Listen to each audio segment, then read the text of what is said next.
So let's look at the first one. The registered nurse is supervising unlicensed assistive personnel, or UAP. And this is the most common way you will see a delegation item asked, is the RN supervising a UAP. So which task would be most appropriate for the nurse to assign to a UAP? First option, perform incontinence care for a newly admitted client who had a cervical spine injury. Option 2, assist a client who had an above-the-knee amputation 2 days ago into the prone position. Option 3, reposition a client with increased intracranial pressure who has a decreased level of consciousness. And then our last option, demonstrate use of continuous passive motion for a client who underwent a knee replacement. So let's look at each option a little more closely. Option 1, do we want to delegate this to a UAP? It's incontinence care for a newly admitted client with a cervical spine injury. Do we want to delegate this? Yes or no? I say no. So let's talk about why. When we see incontinence care, we can think usually that is a routine task.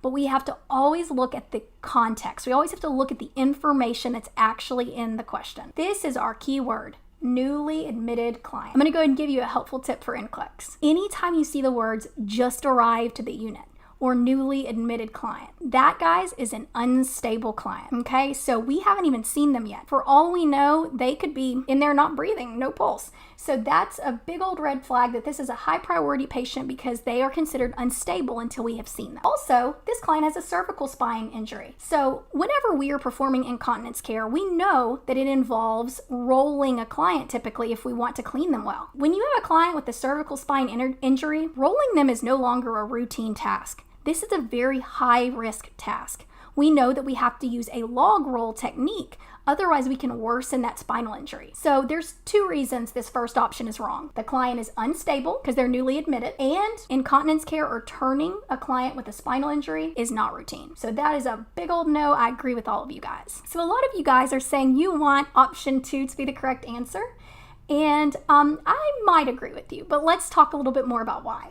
So we have a client with an above-the-knee amputation, aka 2 days ago, and they need to be positioned in the prone position. So bonus question, why do you guys think we need to go ahead and reposition somebody following a above-the-knee amputation into the prone position? That is to prevent contractures. So if we don't position that patient occasionally into the prone position, they can get contractures in the hip area. So it is very common post above-the-knee amputation for us to position that patient a couple of times a day even into that prone position to prevent contractures. So for this is a routine task because it is repositioning a client, and we see this client had surgery 2 days ago. If we are performing the care plan like we are supposed to, we should have already put them in the prone position many times by day 2. So this is routine, and the client appears stable based on the information we have. So I like it. I think you guys are right.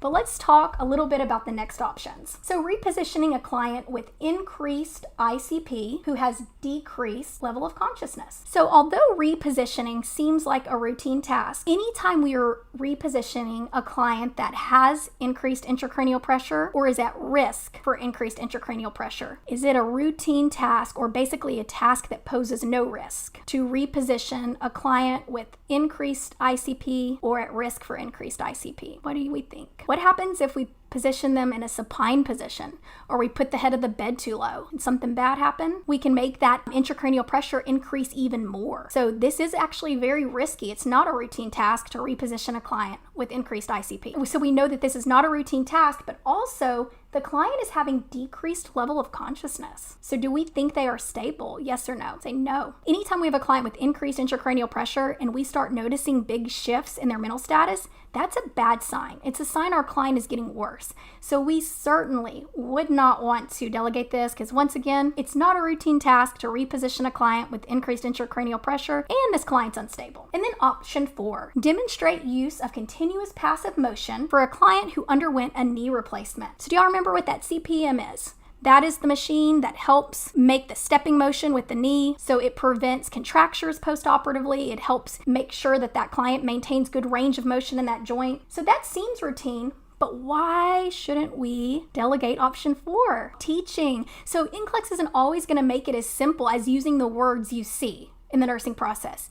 Education, teaching. But when we really look at the context of demonstrating use of something, That's what that is. That's teaching. So that client is probably stable, but we never delegate steps of the nursing process to a UAP. So that is incorrect. So you guys rocked that. I'm super impressed.